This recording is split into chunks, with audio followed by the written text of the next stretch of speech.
Mom, I can't continue living like this. Ethan and his mom barely let me eat. A sudden SOS call interrupted my distress. Elana, come back home, I instinctively shouted. Elana had become worryingly thin. I won't forgive Ethan and his mother, I resolved with determination. Let me introduce myself. I'm Jonna, a 50-year-old housewife. My husband James is 52 and works for a company. Our daughter is turning 26, having graduated from college and landed a job at a major corporation. She started living alone, and James and I were enjoying our life as a couple. Despite her success, Elana was shy around men and hesitant in relationships. When she finally got a boyfriend, James and I were overjoyed. James kept urging her to bring him over, asking, "What's he like? Bring him home sometime." I cautioned James, "Honey, don't push her. She'll introduce him when she's ready. Let's wait patiently." Elana soon smiled and said she'd bring Ethan over. "Dad, you kept insisting, so I complained to Ethan. He agreed to come over to meet you, but don't say anything weird to him, okay?" James was visibly delighted when Ethan came to greet us. James and I were nervous, but Ethan's friendly conversation soon eased our tension. Ethan introduced himself, saying, "Hello, I'm Ethan Smith, and I'm seriously dating Elana with the intention of marrying her." Elana blushed and said, "Marrying Ethan? You're embarrassing me. You said it was just a casual greeting." James happily told Elana, "No, it's great that he's thinking about the future. Ethan, I entrust Elana to you." Their relationship progressed smoothly with our blessing, and Ethan proposed formally 5 months later. Seeing a blushing but happy Elana made both James and me very happy. I heard Ethan worked for a major bank system company, and James and I discussed how their future seemed secure. As wedding preparations began, Elana frequently sought advice. One day, she asked, "Hey, Mom, how much is the market price for a wedding ring?"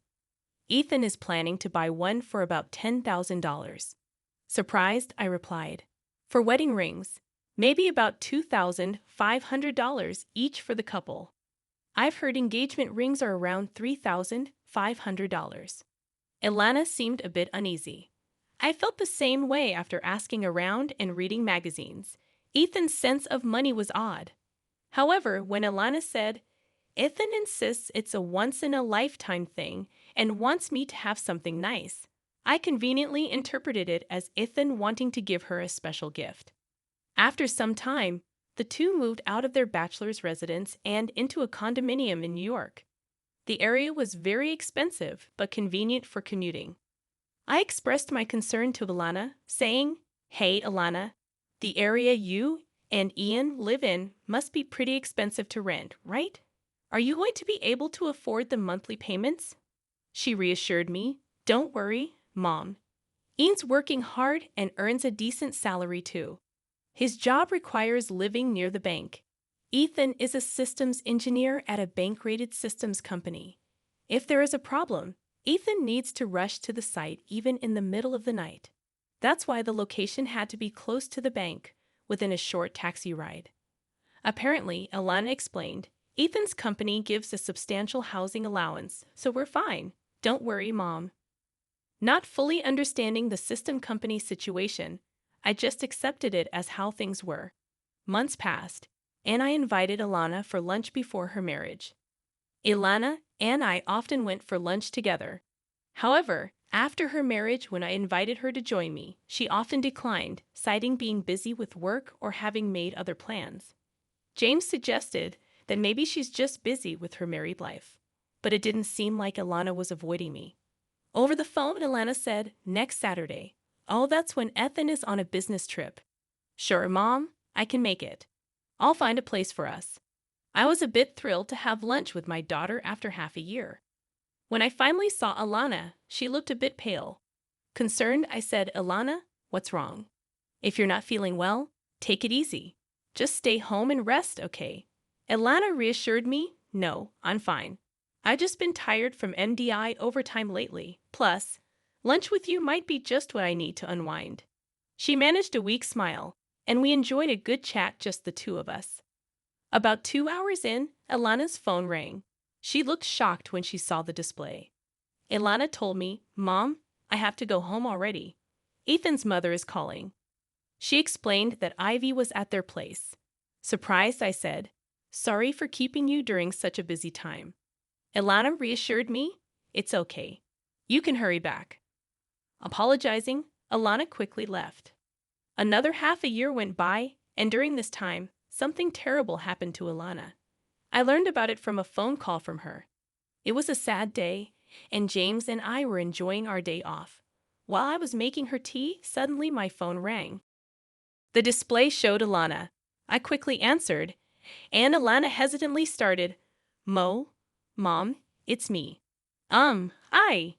She seemed unable to continue, and sensing something was wrong, I asked, "What's the matter? Did something happen?" Elana remained silent for a while. Patiently, I waited for her to start talking. Eventually, she said, "Mom, I can't live like this anymore. Ethan and his mom barely let me eat. I might not survive if this continues." Shocked, I asked, "Are you okay? Sounds like things are really bad. Why don't you come back home?" Elana seemed undecided. I firmly told her, "If you're feeling unwell, you can just sit around idly. Come back home. We'll talk it over when you get here." Elana responded, "Really? Can I come back? But I don't have any money. I can't leave." I thought this was strange. Elana was earning a decent salary, but there was no time for a long discussion. Her situation sounded serious. First, I needed to meet with Elana to see how she is doing. I instructed Elana, "Take only your valuables with you and leave the house. There's a convenience store near your apartment, right? I will drive there and pick you up. Wait for me there." Sobbing, Elana agreed. James and I hurried to the convenience store. When we arrived, Elana was crouched in the parking lot. She saw me and said, Mom, I'm sorry. I shouldn't have done this." She broke down and cried. I hugged Elana, and together with James, we helped her into the car. She was terribly thin and almost gray in complexion. I was astonished, wondering what could have happened to her. I held Elana until she stopped crying. James said to me, "She will not be able to come down here. Let's take her home soon and give her a good rest. We need to talk to Ethan." I agreed with James, stating, "Yes, right now letting Elana rest is our top priority." When we arrived home, Elana, possibly due to exhaustion, immediately fell asleep on the sofa. After she woke up, I served her some easy-to-eat food. She ate voraciously in front of us, indicating how hungry she must have been. It was shocking to hear her stories about not being allowed to eat and having no money. I asked Elana, "What do you mean you're not allowed to eat?" Elana explained, "My salary is lower than Ethan's, so Ethan and his mom Ivy keep telling me to save more." Gradually, my food portions were reduced. I asked, "Really? But you're making the food, right? Because you're a married couple, and you eat the same food, right?"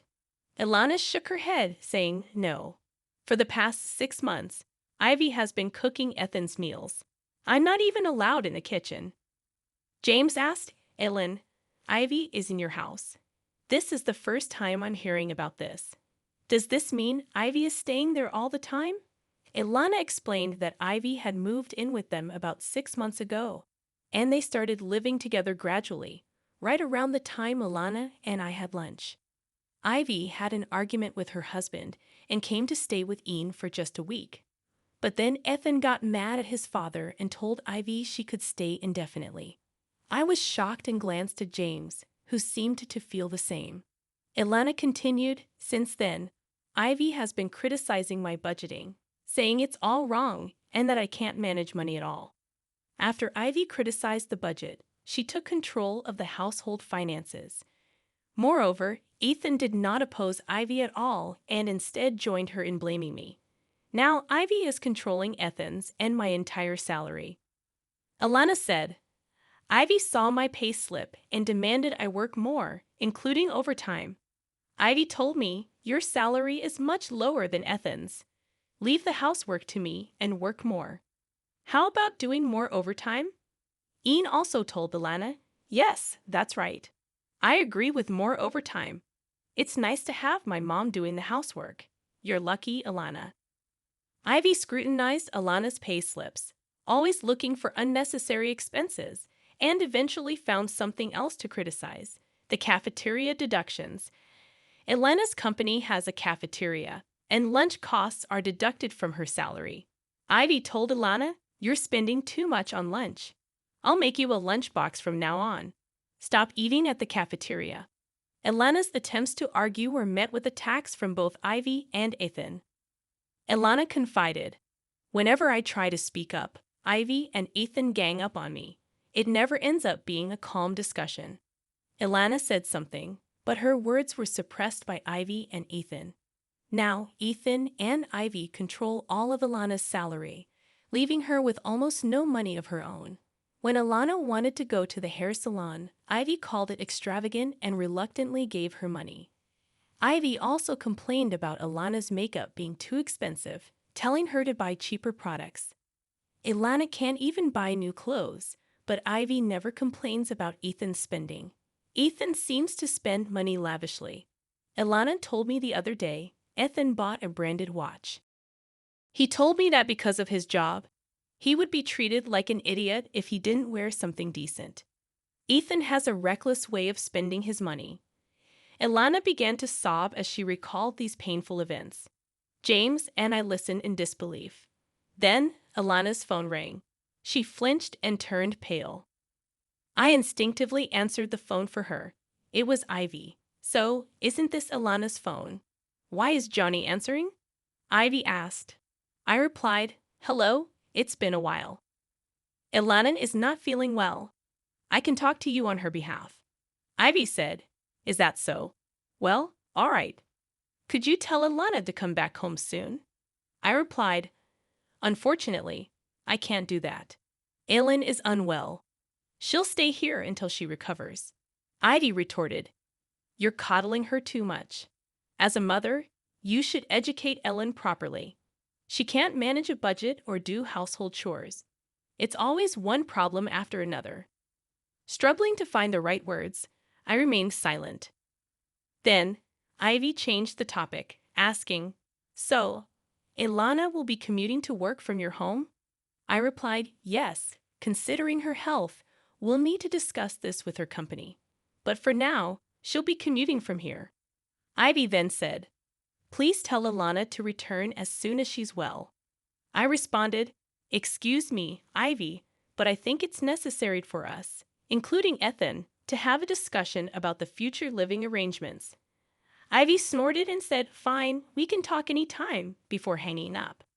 I couldn't understand why Ivy was so confident, but at least Elana was safe for now. We needed to focus on her health and feelings and plan our next steps.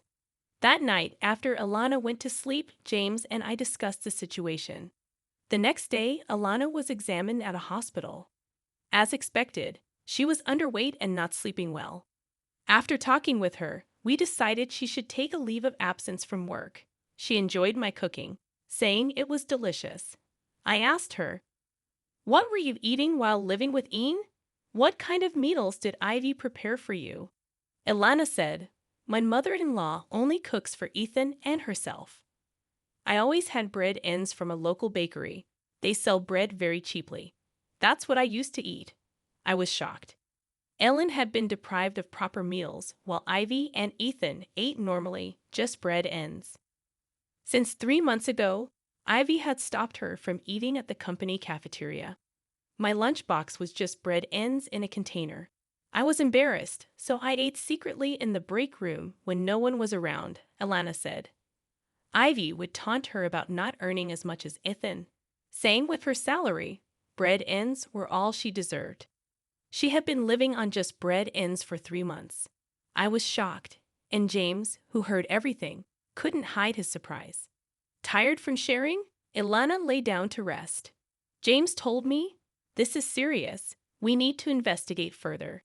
If Ian or Ivy calls again, by some time, I'll gather more information." I told James, "Yes, I think this is going too far." Then James and I began looking into Elana's circumstances. I started by calling her work colleague, who said, "Recently, Elana has been doing a lot of overtime and looked pale.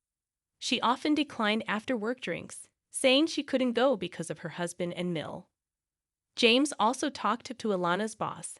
Elana's boss mentioned, "I've been concerned about Elana lately because she's been doing too much overtime. She seemed desperate to work." Elana's boss commented, "Elin is so conscientious. Maybe she's been pushing herself too hard. I hope she recovers soon and comes back to us." Thanks to her boss's initiative, Ileana was granted sickness allowance by her company. The allowance was 2/3 of her salary, but we were grateful to receive it. We decided to have the sickness allowance paid into a different account from her usual salary account. 2 weeks after Ileana returned home, Ethan called. He insisted Ileana should be well by now. When I looked at James, he answered the phone. James humbly requested Ethan, "Ileana is not fully recovered yet. Please let her rest for another week." Ethan told James over the phone, "I guess there's no choice. Just one more week, okay?" And then hung up. I protested to James, saying she needs at least 3 more weeks to recover, and we don't know what they'll do to her if she goes back. James reassured me, "Don't worry, we won't stick to the 1-week timeline. They've treated her terribly, and we have a plan." He then asked Ileana, "What do you want to do? If you want to try again with Ethan, we won't stop you. But if you want to leave him, we'll support you." Ileana, suddenly resolute, said, "I've been thinking, am I really as useless as Ivy and Ethan say? But this isn't right. They're just taking my money. I don't want this anymore. I want a divorce." James encouraged her, saying, "That's right. You've chosen your path. We'll always be on your side." James shared the information he had gathered with us. We prepared for the possibility of Ethan coming over, ready to handle the situation. 1 week passed, and we didn't contact Ian. 9 days later, Ethan and Ivy came to visit. When the doorbell rang, I checked the intercom and informed Ileana and James. James suggested, "Let's talk to them directly and settle this." Ileana nodded in agreement. Opening the door, we found Ethan and Ivy glaring at us. Calming myself, I greeted them warmly. "Hello, what brings you here so suddenly?" Ethan demanded, "Why hasn't Ileana returned home? It's been a week. You did tell her, right?" Ivy also chimed in, "That's right. You can't do your chores, you can't do your laundry, and you can't even keep your promise to come home. What a mess you are. Parents and children are helpless." Inviting them in, I said, "Let's not talk in the doorway. Please come inside." Reluctantly, they entered. Ileana told them firmly, "I won't return to that house, Ethan. Please, let's divorce. I can't live with you anymore."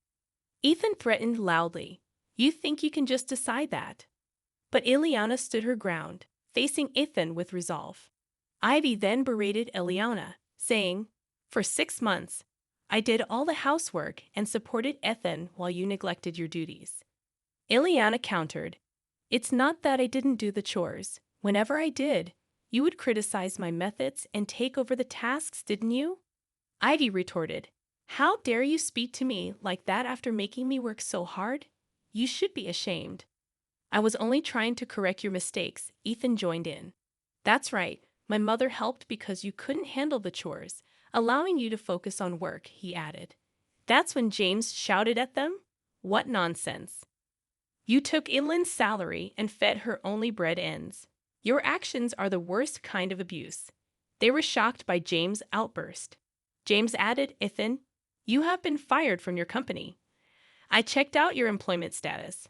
You don't have the power to continue paying the rent on that apartment anymore, do you?" Ethan began to look uneasy. Ileana added, "I didn't know until Dad told me." James continued, "I hired a detective to find out Ian. You were fired 6 months ago for an affair with your boss's wife." Ileana accused Ethan, "You pushed me to work because you lost your job and income." Ethan turned pale and hung his head. James then confronted Ivy. "You have a shopping addiction, and that's right. You didn't leave your home due to a fight, but because you were divorced and had nowhere to go." Ivy lost her composure and turned pale. James concluded, "Ethan is being sued for alimony, and Ivy is being chased by debt collectors. They were trying to pass their debts onto Ileana. Ileana, trembling with anger, placed a piece of paper on the desk. She said, "Once and for all, let's divorce. I've filled out half of the divorce form. You complete it and submit it to the authorities. We'll communicate through lawyers from now on." Ethan, prostrating at Eliana's feet on the carpet, pleaded, "Please don't say we should divorce. It was just a moment of madness. I was wrong to hide it from you. You're all I have, Elana. I'm so sorry. Please forgive me."